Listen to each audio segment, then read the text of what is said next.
Eu vou falar hoje sobre a segunda parte da formação do Estado de Israel. Você já viu ontem como foi o processo que originou o Estado de Israel depois da Segunda Guerra Mundial e também as várias guerras que eles participaram. Então a gente viu ontem as várias guerras que eles participaram. Hoje nós vamos começar a observar os conflitos internos, principalmente contra os povos palestinos. Nesse mapinha, demonstra claramente como foi a evolução do Estado de Israel ao longo dos anos. Se a gente for observar os assentamentos dos judeus desde 1956 até a nossa década atual, a gente observa que Israel toma conta de quase todo o território que existe hoje, enquanto os palestinos cada vez mais isolados em assentamentos bem restritos. Isso não tem como, vai gerar conflito, vai gerar desgaste. Antes, deixa eu explicar uma coisa muito importante para vocês. Todo árabe é islâmico? Todo islâmico é árabe? Preste bem atenção nessa pergunta. Todo árabe é islâmico? Todo islâmico é árabe? Professor, que pergunta esquisita é essa? Deixa eu facilitar para vocês. Todo brasileiro é índio? Todo índio é brasileiro? Não, exatamente. Exatamente. Nem todo brasileiro é índio. Nem todo índio é brasileiro. É a mesma coisa no Oriente Médio. O Oriente Médio ele é formado, por sua maioria, por chamado de povos árabes. Povos árabes é um tipo de etnia. É um tipo de etnia que na verdade, ele sofreu uma miscigenação entre os brancos europeus com os hindus indianos, mais os persas da antiguidade. Então, é uma etnia, é uma etnia. Assim como você tem latino, branco latino, você tem o aborígena, você tem o negro africano, o negro hindu, você tem o branco nórdico, os povos indígenas na América. Então, o árabe é uma etnia. O árabe é uma etnia. É, o islamismo é uma religião. O islamismo é uma religião. Nem todo árabe é islâmico. Nem todo árabe é islâmico. E nem todos os islâmicos são árabes. Você tem islâmicos africanos, você tem islâmicos hindus, você tem islâmicos orientais, você tem islâmicos europeus. Então, islâmico é religião. E o muçulmano? O muçulmano é o crente. Por exemplo, você tem o brasileiro, branco, cristão, crente. Entendeu? Então você tem o árabe, islâmico, muçulmano. Então o muçulmano é o crente. O muçulmano é aquele que crê em Alá. Para vocês entenderem. Os palestinos são o quê? Os palestinos são árabes. Os povos palestinos são árabes da região da Palestina. Todos são islâmicos? Não. A sua maioria, sim, são islâmicos, mas nem todos são islâmicos. Os israelitas são que nascem em Israel. Israelitas que nascem em Israel. E são de religião judia. Então, se você pegar o Estado de Israel, é muito comum você ouvir a expressão árabes, árabes contra israelitas. Tá certo? Judeus contra islâmicos. Tá certo? Palestinos contra israelitas. Tudo isso está certo, não está errado. E define muito bem os povos que vivem nessa região. Só tem palestino e israelita no Estado de Israel? Não, tem muito cristão também. Tem muito cristão. Mas a religião predominante é a religião judia. Mas hoje nós vamos ver a causa palestina. O que é a causa palestina? Os palestinos foram os primeiros que sofreram com a imposição do Estado israelita, com a imposição dos judeus para morar nessa região. Os palestinos é um povo pacífico, é um povo bastante humilde. E quando os judeus começaram a se deslocar para a região de Israel, nós observamos que houve um pan-arabismo, um pan de povos árabes protegendo os palestinos. Esse pan quer dizer o quê? Todos os povos árabes de países diferentes abraçaram a causa palestina e tentaram expulsar os judeus da região. Nós observamos que foram 3 guerras e não conseguiram. Sempre os judeus venceram. O que acontece? Que não existe mais o pan-arabismo. Não existe mais. O que nós temos hoje é o pan-islamismo. Hoje, a união do Oriente Médio não é mais uma reunião étnica, é uma união religiosa. Todo o povo islamismo, as 2 igrejas islâmicas, as 2 igrejas islâmicas, são 2 igrejas, xiitas e sunitas, assim como católicos e evangélicos, se uniram para tentar destruir ou expulsar os judeus da região. Eles consideram os judeus como povos invasores e abraçam a causa palestina. A causa palestina é o quê? Eles pegarem de volta a sua terra. A causa palestina é eles pegarem de volta a sua terra. O primeiro problema da causa palestina é em relação ao acesso à cidade de Jerusalém. Pergunto para vocês: os palestinos podem entrar na cidade de Jerusalém, sim ou não?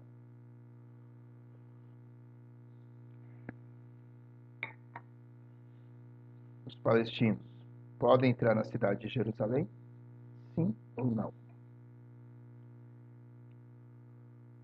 Então dormiu. Vou botar um rock pesado aqui, se acordar.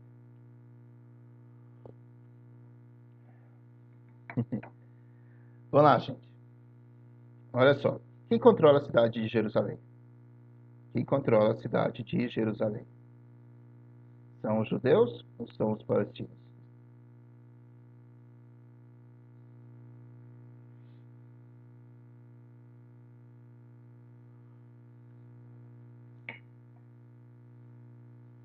Uai, cadê vocês?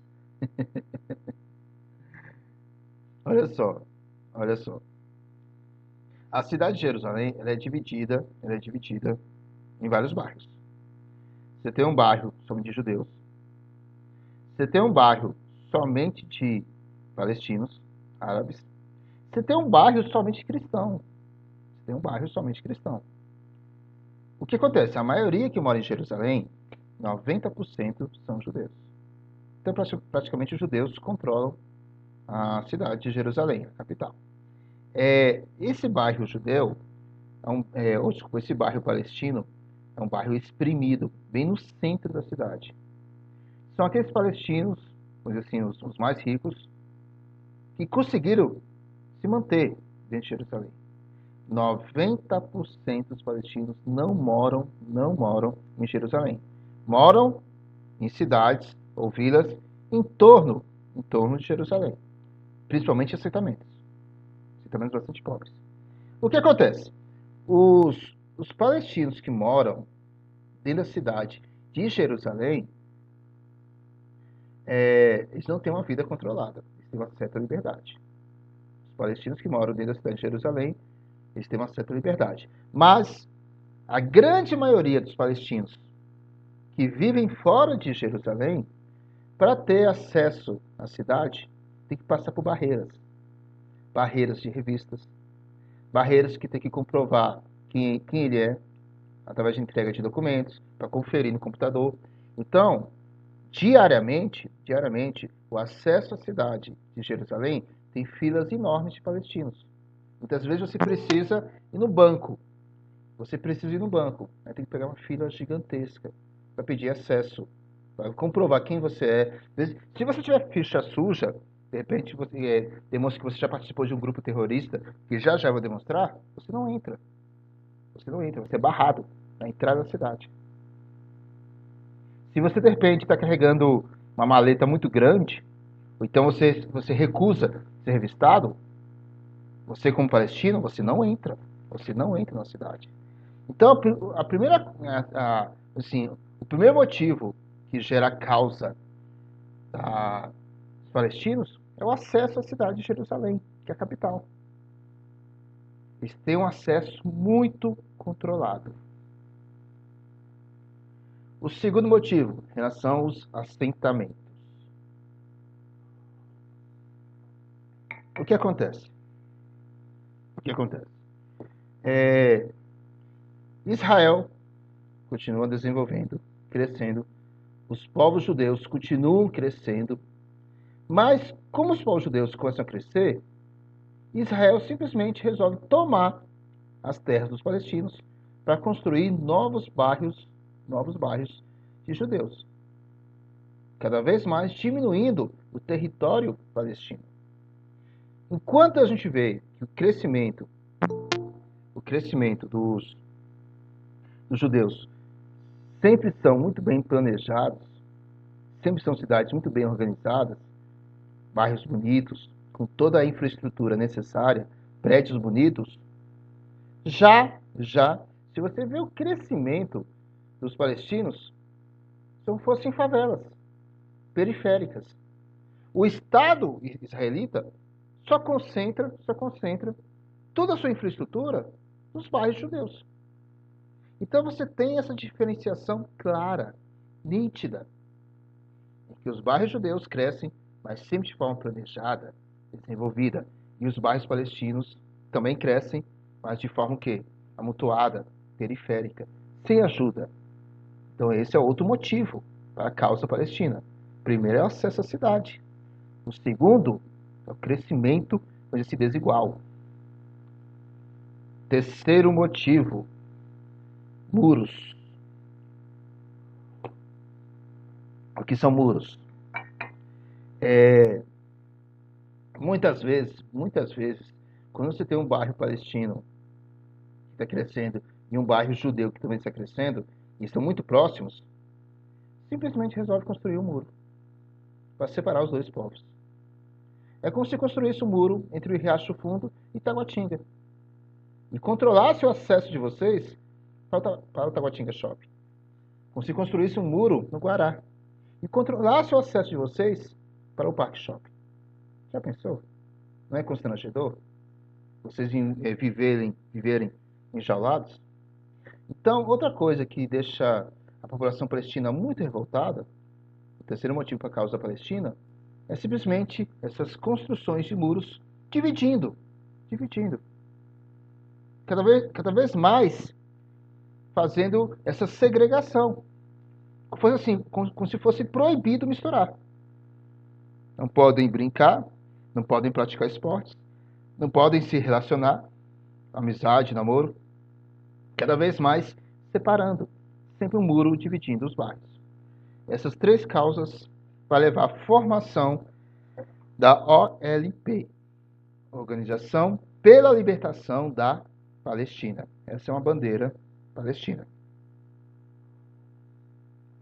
Essa é uma bandeira palestina. A Organização da Libertação Palestina não é um grupo terrorista, da gente. Olha só, a OLP não é um grupo terrorista. É um movimento de palestinos defendendo sua causa. E o fim dessa segregação, dessa divisão desigual. Professor, mas a OLP já cometeu atos terroristas. Sim, já cometeu atos terroristas. Mas a OLP não é um grupo terrorista. O seu principal líder é o Yasser Arafat. Yasser Arafat. Olha só, duas imagens que explicam muito ele. Anos 70 e a virada do milênio. Olha só. Anos 70 e virada do milênio. É a mesma pessoa, sim ou não? É a mesma pessoa? Sim. Mas o que difere ali? O que difere? Uma imagem diz muita coisa. Se eu apresento para vocês essa imagem aqui, e você vê aquela arma ali atrás, essa cara carrancuda, pode gerar um certo preconceito. E essa aqui, um bom velhinho, sorridente, dando a mão. Vocês acreditam que o Yasser Arafat já ganhou o Prêmio Nobel da Paz? O Yasser Arafat já ganhou o Prêmio Nobel da Paz. Ele mudou radicalmente a sua postura. Nos anos 70, tinha um discurso muito radical, com a destruição total do Estado judeu, a expulsão totalmente dos judeus. Mas ele percebeu que isso jamais aconteceria.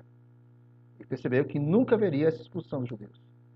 No decorrer das décadas, ele muda seu discurso, e pede que o movimento OLP não seja um movimento radical, não seja um movimento terrorista.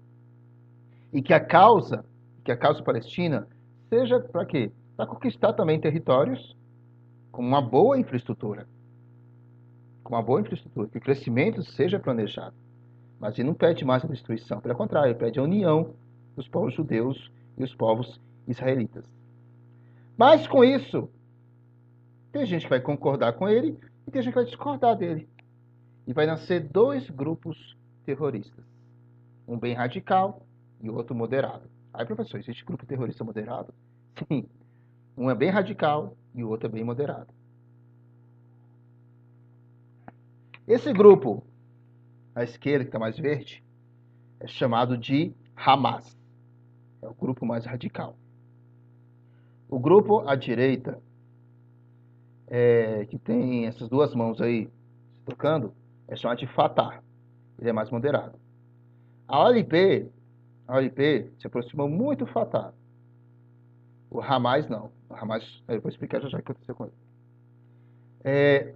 O que acontece? O Hamas é o grupo mais radical que existe no lado palestino. São eles que promovem vários ataques terroristas. São eles que fazem questão de mostrar que são armados. São eles que atacam principalmente bairros judeus com mísseis. Então é a ala mais radical do lado palestino. Já o Fatah, quando ele surgiu, sim, ele surgiu como um grupo terrorista.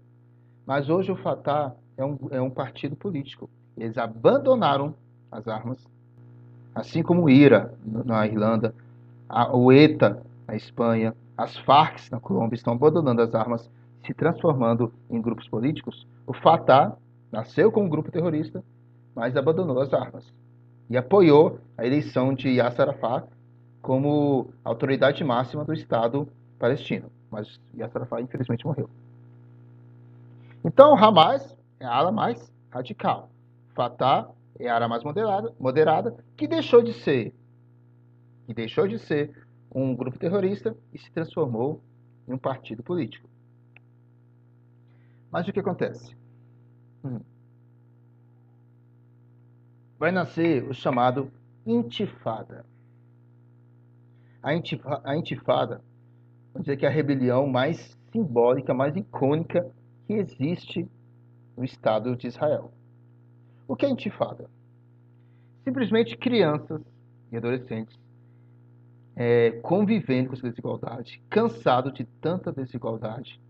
Simplesmente quando vinha um tanque, um jipe, um carro de Israel atravessando seus bairros, dando toque de recolher. Olha só, enquanto nos bairros judeus você tem plena liberdade para brincar na rua, para conversar, para sair, no Estado, nos bairros palestinos, você tem toque de recolher, você tem o tempo todo tanques ultrapassando, jipes, carros de Israel e mandando você voltar para dentro da sua casa.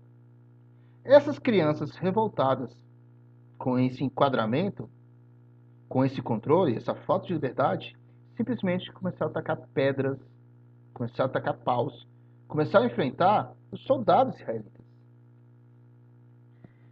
Não tem a menor lógica crianças com paus e pedras lutarem contra soldados muito bem armados.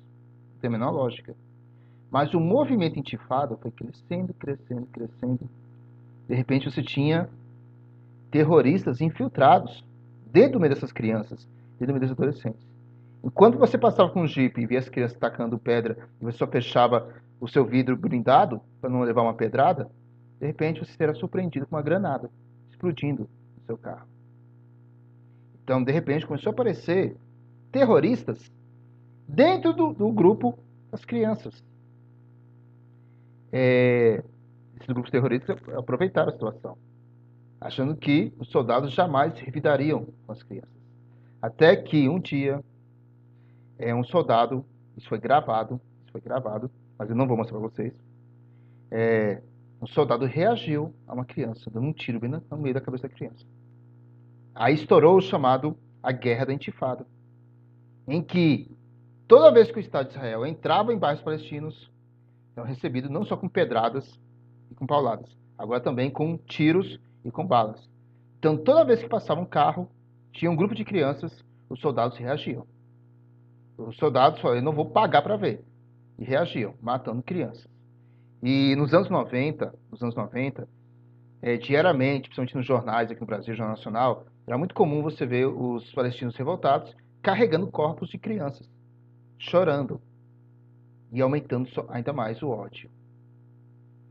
O que fazer? Aí o mundo se tocou. Que a intifada, essa intifada, essa guerra entre crianças contra soldados, só estava aumentando. E os grupos terroristas aproveitando essa situação. Daí os Estados Unidos interviu mais uma vez. Os Estados Unidos interviu mais uma vez e tentou fazer um acordo de paz. Esse acordo de paz, você tem o presidente Bill Clinton no meio, o representante de Israel, Yitzhak Rabin, e o representante da causa palestina, Yasser Arafat, eles fizeram uma trégua, um acordo de paz. Todo mundo aplaudiu, Yasser Arafat ganhou o Prêmio Nobel da Paz, mas passou 3 anos e ele faleceu. E quando faleceu, as coisas parece que só pioraram. Hamas e Fatah fizeram um acordo. Hamas e Fatah fizeram um acordo para largar as armas, para que os dois brigassem na política.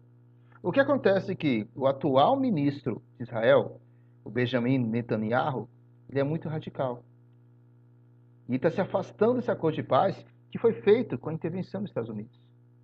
E cada vez mais ele volta com o discurso de que vai construir mais muros e dividir a cidade, só piorando a causa palestina. Deixa eu passar 2 vídeos para vocês aqui.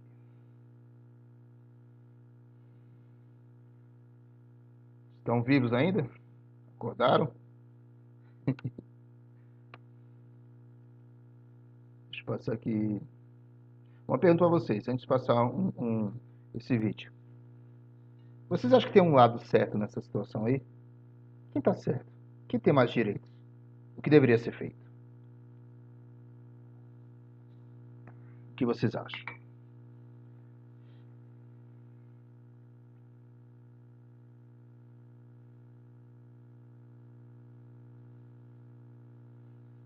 Meus caríssimos silenciosos. O que deveria ser feito?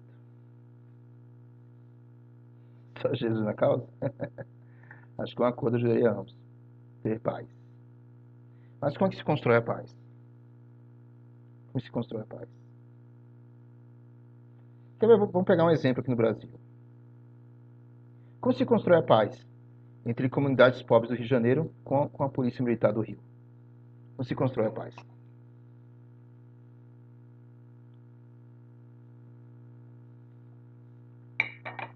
Se você fosse governador do Rio de Janeiro, como se constrói a paz? Nas comunidades pobres com os policiais militares. Por que a polícia tem muita dificuldade em entrar em bairros pobres? Com aceitação e mais liberdade? Sim, liberdade é essencial. Mas como é que você convence o povo a aceitar? O povo não aceita a miséria. Primeira coisa. Se você vê que tem um lado que tem privilégios, de que os traficantes dão para a comunidade. Dá o quê? Os traficantes dão para a comunidade. Para ser do mais pacífico. Olha só. Se você vê que um bairro tem mais privilégios que os outros, e você vive sem privilégios, jamais você vai aceitar. Jamais você vai aceitar. Não, é errado. Não aceito. Não tem como. Eu quero igualdade. O que você dá para um, eu também quero receber. É a primeira coisa. Dá pleno desenvolvimento para os dois lados. O Estado não chega. O Estado não chega nas comunidades pobres. É impressionante que você vê nessas comunidades pobres, que moram em morros, eles não têm rede de água e esgoto. Tem que jogar o lixo lá de cima. Tem que jogar o lixo lá de cima, para cair lá embaixo. Tem ruas que não entram carro, só entra moto. Então, se você não dá infraestrutura e dá os mesmos privilégios que tem nos bairros ricos, você aumenta esse desgaste. Outra coisa, como é que você vai dialogar? Como é que você vai dialogar com alguém se alguém entrar armado? Não tem como. Ou você dá um passo para trás para dar dois para frente. Agora, se você já quer entrar numa reunião armado, parece que você já quer impor sua vontade. A sensação, não estou dizendo que é, mas a sensação é que você já está vindo com um discurso mais violento, mais agressivo. Então, isso também, por isso que muitos moradores da comunidade pobre não aceitam que a polícia entre armada. Não aceitam que a polícia entre armada. E eles têm consciência que muitos soldados do batalhão da PM são pessoas que moram ali. Mas sai escondido. Não pode nem declarar que é policial, para não ser assassinado pelos traficantes. Nem todo morador de uma favela é traficante. Nem todo morador de uma favela é traficante. Então, esse diálogo tem que ser mais pacífico. Não é uma questão fácil. É extremamente delicada e muito difícil de resolver. É a mesma coisa do Estado entre palestinos e judeus. Se não tiver infraestrutura para os dois lados, não tiver uma conversa pacífica, vai ser difícil de ajeitar. Mas deixa eu passar aqui rapidamente o vídeo. A gente vai estourar o tempo.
Professor, não tô vendo o vídeo, não.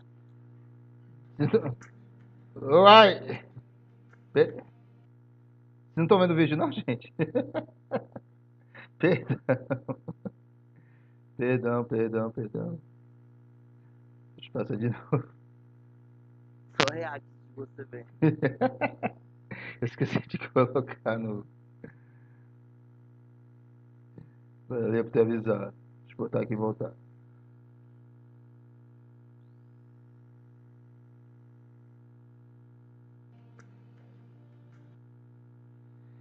Estão vendo agora, né?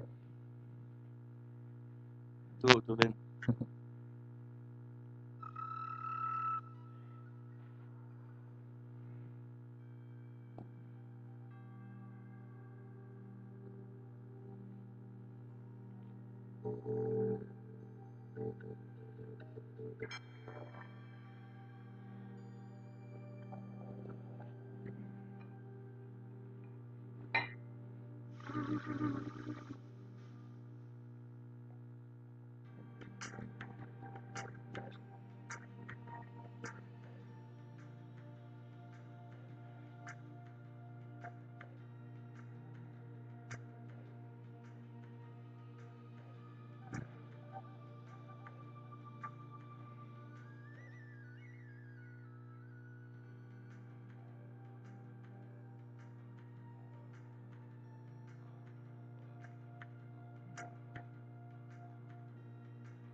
Difícil. Situação muito delicada, muito difícil para se resolver. Vai estourar meu tempo. Alguma dúvida, gente? Alguma dúvida?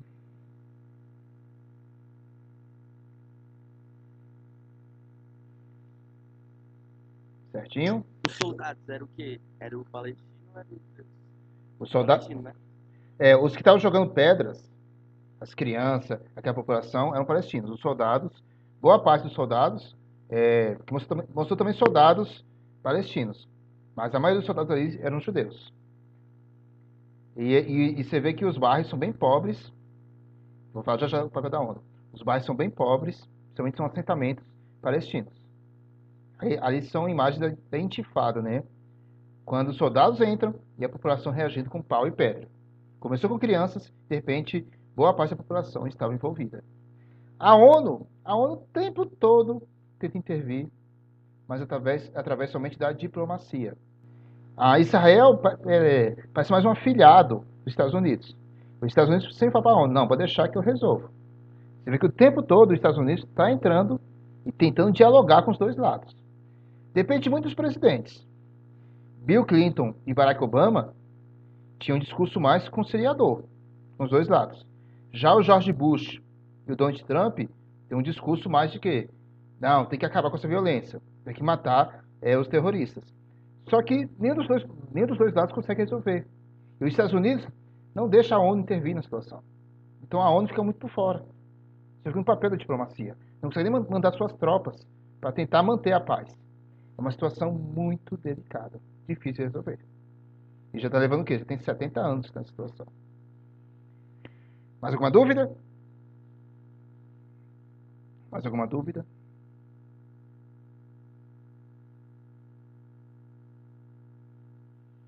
Certo, então, gente. Semana que vem eu já entro com a revisão e eu só vou trabalhar com esse capítulo na prova, tá? Somente a questão de Israel contra os palestinos, tá bom? As guerras, que a gente viu ontem, e também a questão da intifada e os movimentos terroristas, tá bom? Beijão, boa aula e até semana que vem. Valeu, professor. Até semana que vem. Valeu, tchau.